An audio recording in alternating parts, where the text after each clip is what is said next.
Best YouTube channel. NEET biology का सबसे scoring और सबसे कॉन्सेप्चुअल यूनिट है डाइवर्सिटी।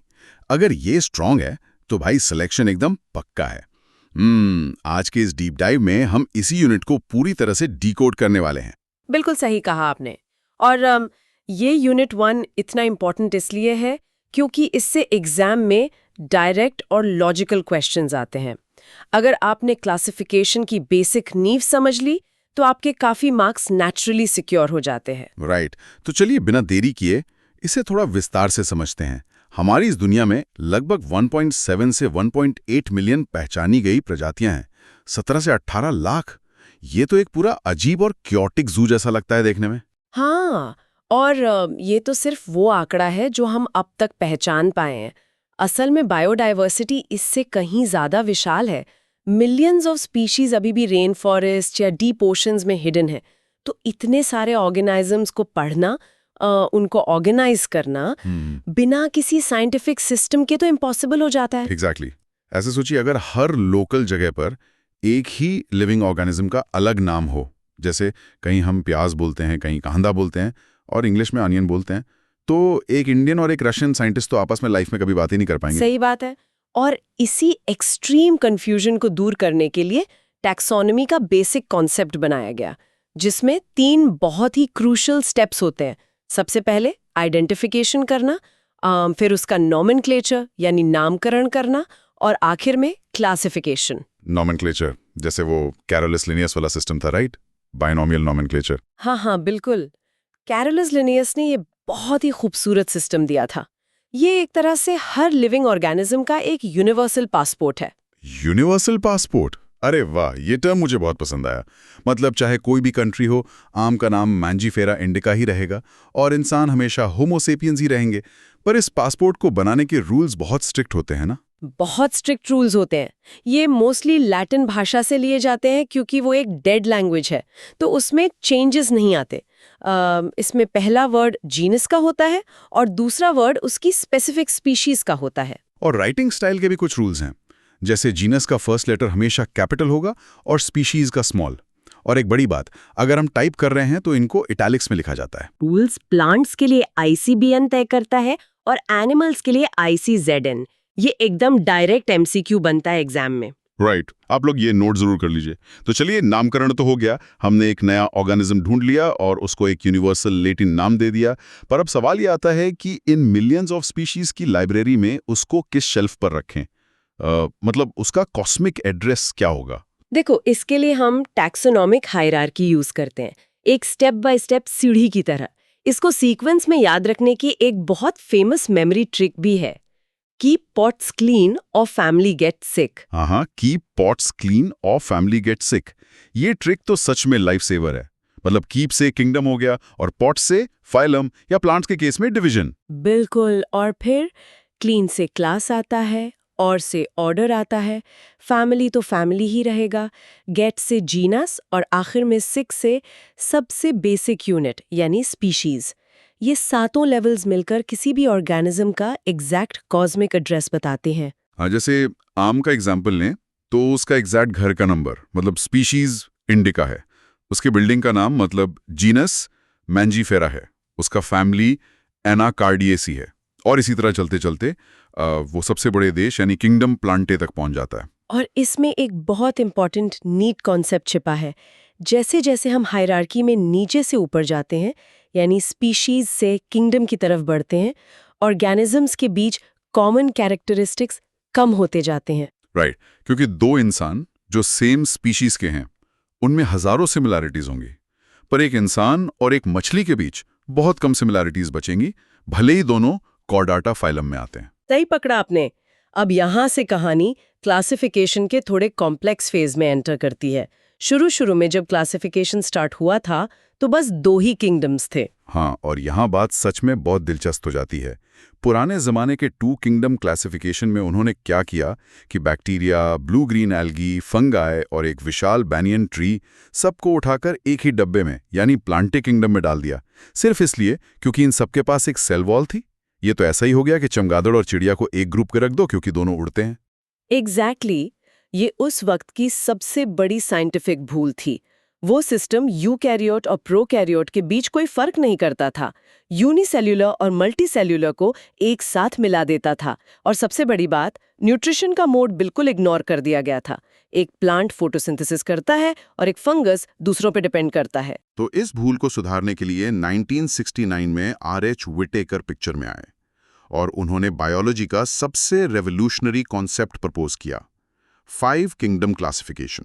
हाँ, और उन्होंने सिर्फ बाहर का स्ट्रक्चर नहीं देखा, उन्होंने cell structure, body organisation, mode of nutrition और उनके एवोल्यूशनरी रिलेशनशिप्स को अपना बेस बनाया। इन 5 किंगडम्स के नाम स्टूडेंट्स को टिप्स पर याद होने चाहिए: मोनेरा, प्रोटिस्टा, फंगाई, प्लांटे और एनिमेलिया। चलिए बच्चों, इनको एक एक करके क्विकली समराइज करते हैं। सबसे पहले किंगडम मोनेरा। देखने में ये लगता है कि ये सिर्फ आम बैक्टीरिया का घर है, राइट? हाँ, पर ये बैक्टीरिया बहुत स्पेशल है। मोनेरा प्योरली प्रोकैरियोट्स का ग्रुप है। इनमें कोई वेल डिफाइंड न्यूक्लियस नहीं होता और आकार के हिसाब से हम इनको 4 मेजर टाइप्स में बांटते हैं।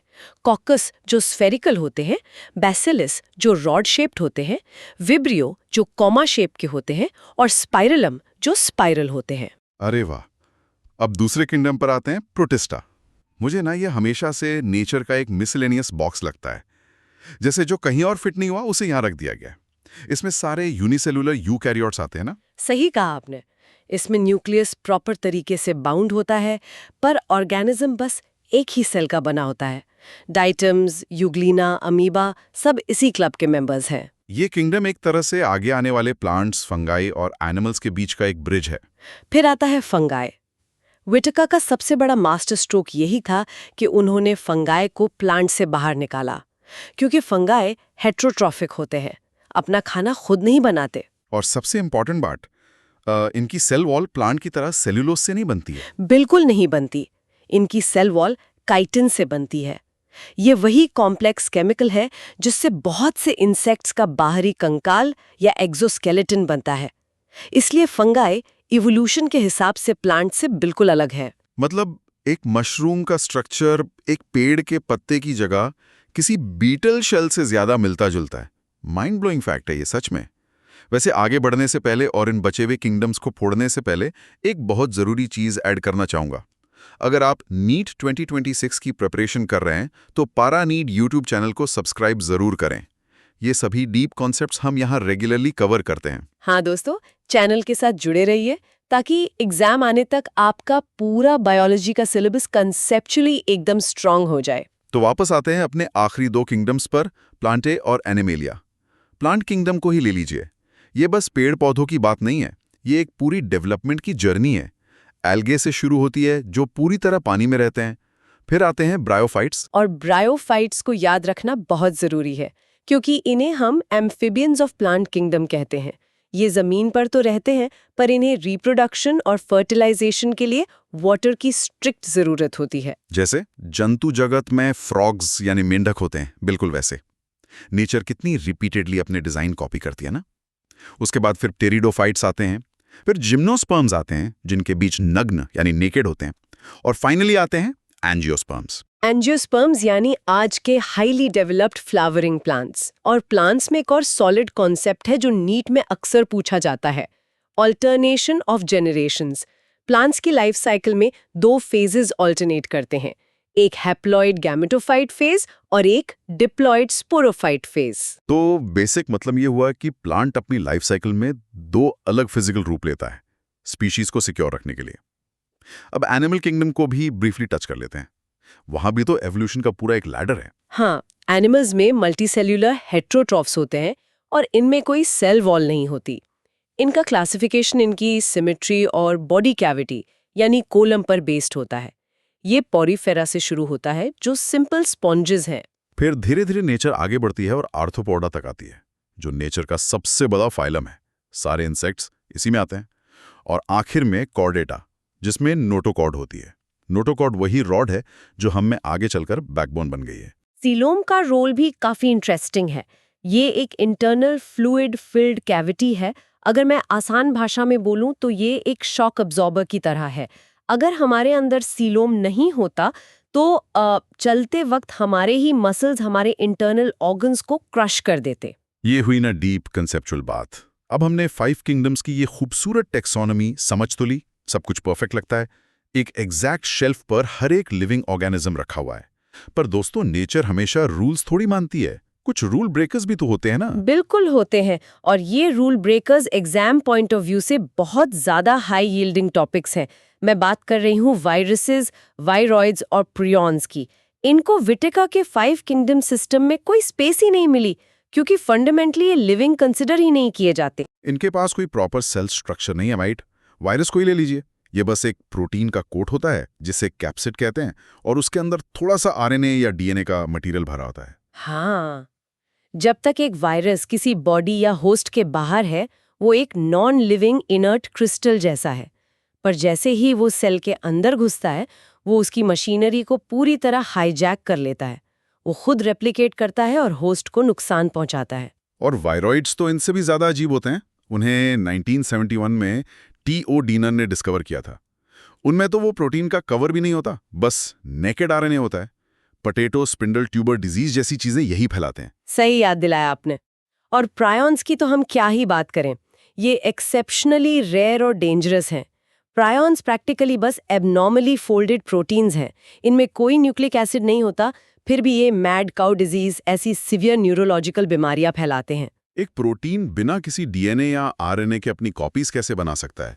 ये सच में बायो के कोर रूल्स को चैलेंज करता है। ये रूल ब्रेकर्स वाले कॉन्सेप्ट से दोस्तों असर्शन रीजन के बहुत ट्रिकी सवाल बन सकते हैं, सो उन्हें ध्यान से पढ़ना। चलिए अब इस एपिसोड के लास्ट सेगमेंट में एंटर करते हैं, जो पैरानीट के हर स्टूडेंट का फेवरेट है, एग्जाम फोकस सेक्शन। तो अगर इस प्यूरे डिस्कशन से मैं एक्सपेक्टेड MCQs निकालूं, तो सबसे पहले 100% शॉर्ट टॉपिक आएगा, बाइनोमियल नॉमेनक्लेचर के एग्जैक्ट रूल्स। इटैलिक्स कब यूज करना है और अंडरलाइन कब करना है।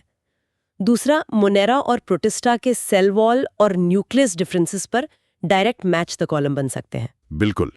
और वायरसेस, वायरॉइड्स और प्रियॉन्स के बीच का बेसिक डिफरेंशिएशन डेफिनेटली एक हाईली प्रोबेबल क्वेश्चन है। और फंजाई की चिटन सेल वॉल और ब्रायोफाइट्स का वाटर पर डिपेंडेंस, ये सभी वो कीवर्ड्स हैं जो as it is statement based questions में पॉप अप होते हैं। इसीलिए क्विक रिवीजन के वक्त इन कीवर्ड्स, डेफिनेशंस और एक्सेप्शंस पर डबल फोकस करना बहुत जरूरी है बच्चों। तो दोस्तों, ये था यूनिट 1 का complete revision. Diversity and living world को हमने पूरे डिटेल में समझ लिया है।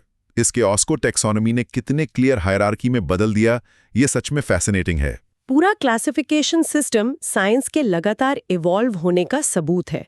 पहले 2 किंगडम्स थे, फिर 5 आए, और जैसे जैसे माइक्रोबायोलॉजी एडवांस होगी, शायद ये सिस्टम और रिफाइन हो। जाते जाते एक आखिरी थॉट देकर जा रहा हूं बच्चों, इस पर विचार करना। दुनिया भर के साइंटिस्ट स्पेस में एलियन लाइफ ढूंढने में लगे हुए हैं। अगर कल को हमें किसी दूसरे प्लैनेट पर कोई नया ऑर्गेनिज्म मिल जाता है, तो क्या वो हमारे इस अर्थ वाले 5 किंगडम क्लासिफिकेशन में फिट हो पाएगा? या फिर एलियन बायोस्फीयर को समझने के लिए हमें एक बिल्कुल ही नया एक्स्ट्रा टेरेस्ट्रियल टैक्सोनॉमिक हायरार्की बनाना पड़ेगा? सोचिएगा इस बारे में। यह था हमारा आज का in depth analysis. Keep learning with बारा नीट यूट्यूब चैनल। अगली क्लास में और नए कॉन्सेप्ट्स के साथ मिलेंगे। तब तक अपनी प्रिपरेशन स्ट्रांग रखिए। तो चलिए इसे समझते हैं। आज हमारे पास जो स्रोत हैं वो